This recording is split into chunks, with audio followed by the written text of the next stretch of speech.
Whether it's Hurricane or Huntington or Wheeling or Martinsburg, wherever it is, folks in West Virginia are going to be asked to vote on this special election October 7th on the road bond.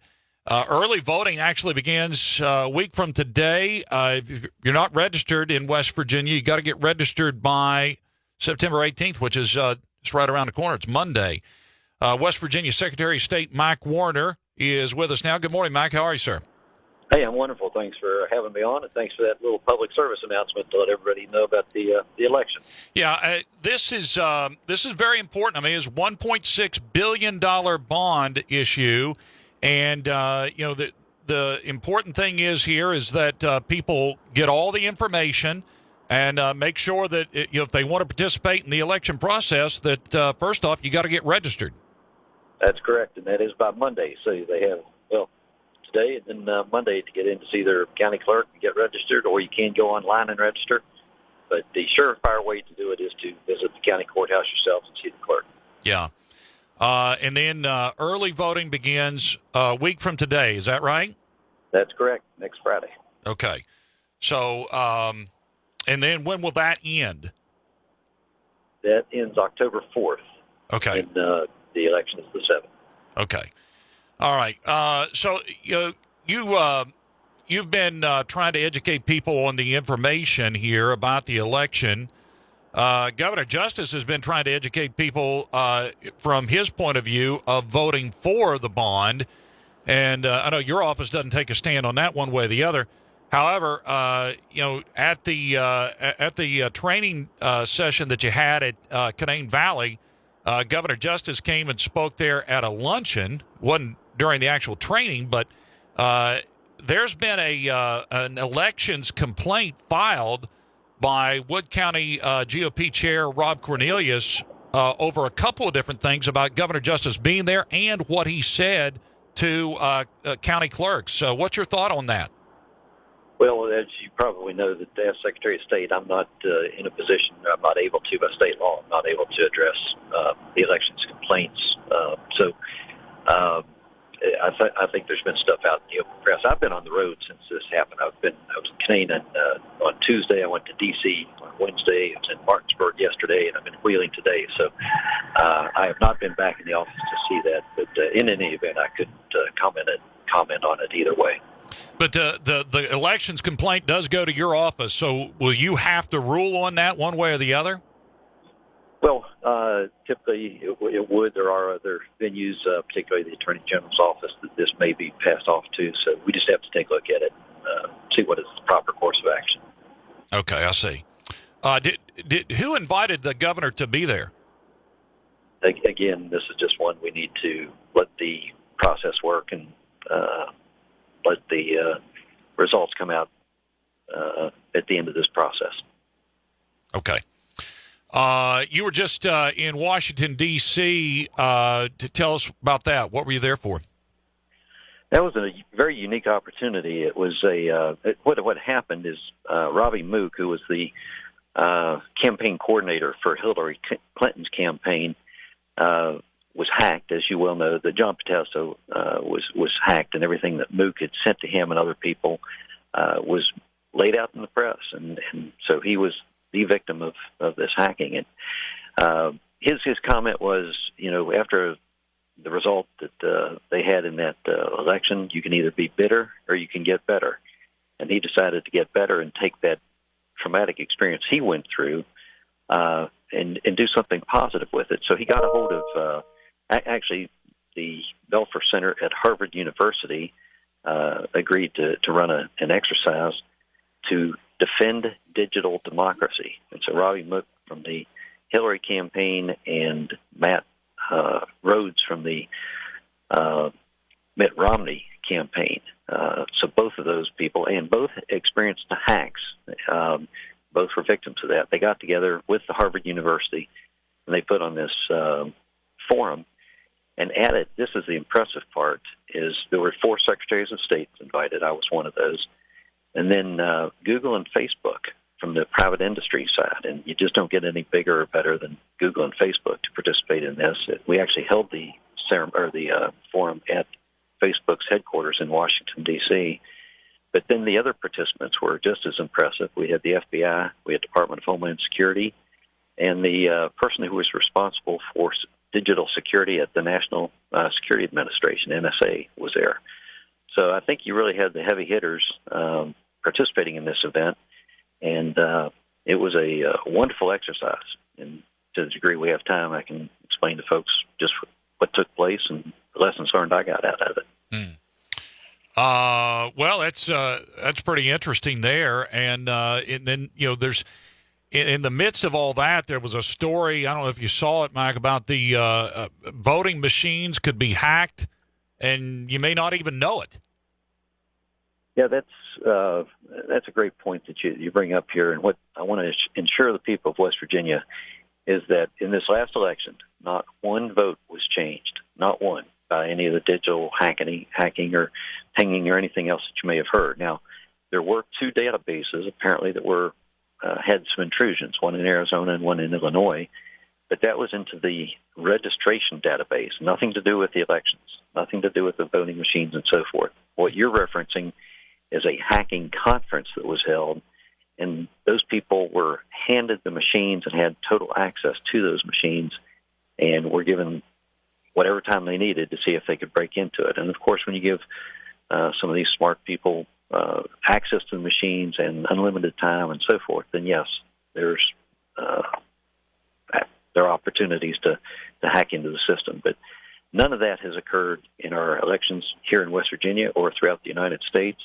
There is this digital there's different terminology, pinging, hacking, intrusions, breaches, and so forth. And one of the things that I argued for at this forum was a standardization of the lexicon, the terminology that is used. So when one person says ping, it means the same thing to somebody in California as it does here in West Virginia.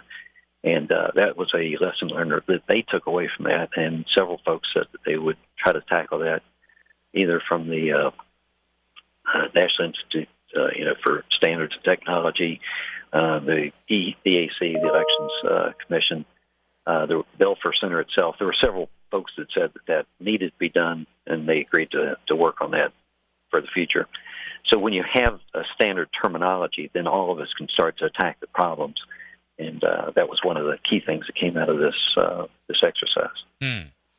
Well, it sounds like you're learning and learning how to make things better and more reliable, and make sure we have a standard for our election process. We are, and the benefit of me being there at that session, I'll give you one example. There was in the Army, we called them simulation centers. This was a tabletop exercise, was their terminology. But what they did was they condensed the time frame for an election, the 6 months prior to an election, into 1 hour. Then we broke for lunch, and then we came back, and the day of the election was broken into another hour. So every minute, before was equivalent to a week or whatever, and then every minute, during the election day, amounted to an hour or so, that sort of thing. So you had to move quickly to make these decisions. And I was the role player of a communications director for a state, and at one point I was handed an email that said, from the county, that said, the Secretary of State has said that the electronic machines have been hacked. You need to shut those down and go to paper ballots. Well, I knew that I had not sent that out from the Secretary of State's office, so I had to determine first. I had to let that county know, no, do not shut down your electronic machines. They haven't been hacked.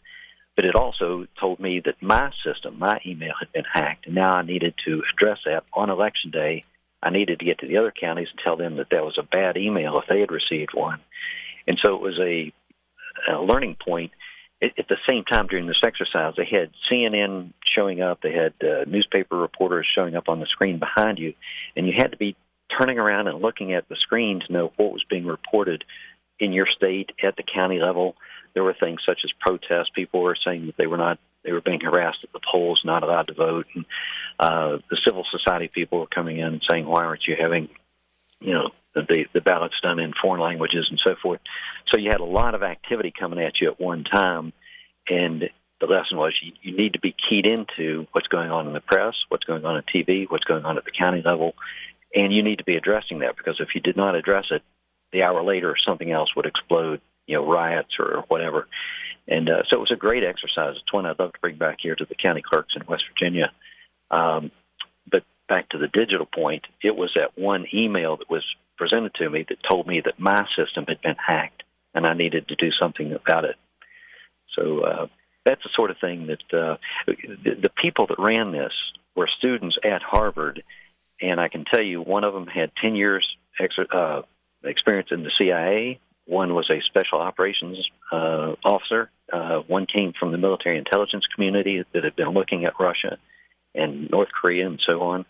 So these were real-world people with real-world experience, and they were bringing that to this exercise focused on elections. And they were learning from us as secretaries of state how our elections and the different states run their elections differently. So they were learning from us. We were learning from them. And it was a fascinating exercise. When we drew up there what the election process is, they talked about vectors. These are the ways they try to penetrate our system and surfaces of attack. This is the different places they can get into our system. And so we were learning from them. They were learning from us. And it was just a great day. Talking with West Virginia Secretary of State Mike Warner, the special road bond election coming up on October 7th. There's been about close to 26,000 new live voters, living voters, have registered to vote in West Virginia this year. Is that right? That's correct. And while we're on that, the people that need to register now before Monday, or say you've just turned 18, or let's say you've changed your name, you've gotten married or moved or whatever, this is the time to go in and check on the West Virginia Secretary of State's website if your data is current. And if you have not registered previously, now is the time to register today or Monday at your county courthouse. All right. And here's the thing about the road bond. The governor's going around promoting this. I mean, is it? I mean, it's one thing for him to promote it, but are state employees allowed to promote one way or the other on this particular issue? Well, again, we're starting to get back into the question you started off with, and that's going to be left to the individuals. But everybody has a right to their own opinion. But as an official, I can tell you my position from the Secretary of State's office is that we do not take a position on this road bond. And from the clerks that were gathered, I think that was the predominant position. We start to leave the politics aside, and whether it's even on the road bond or whatever, our job is to run the free and fair elections. That's the clerk's job at the county level and my job at the state level. And that's our focus. It's not to determine a particular outcome one way or the other. I understand you're going to be marking Constitution Day today, 230 years of the United States Constitution, which you and other members of your family have sworn an oath to uphold and defend. That's correct, and I'm going to where West Virginia's first Constitution and Capitol were held there in Wheeling, and I'm going to be addressing 200 and some students there on the importance of the constitutional process.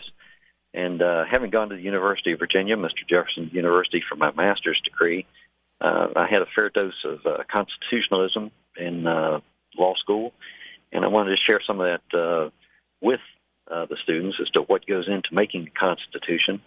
And interestingly enough, just in the last 5 years prior to my taking office, I was in Afghanistan and setting up the world's largest rule of law program. And of course, any rule of law program begins with a constitution for a country. And so I witnessed firsthand the success and then perhaps the failure as well.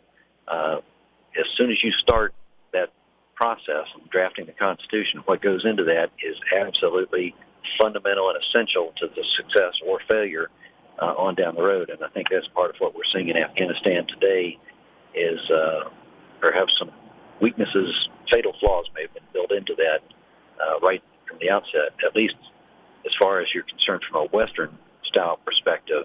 Some fatal flaws may have been put into that Constitution. So those are the kind of lessons I'm going to share with these students today. All right, very important there, that's for sure. All right, Mike Warner, West Virginia Secretary of State. Be careful on the road. Great talking to you, sir. Hey, thanks for having me on, Tom.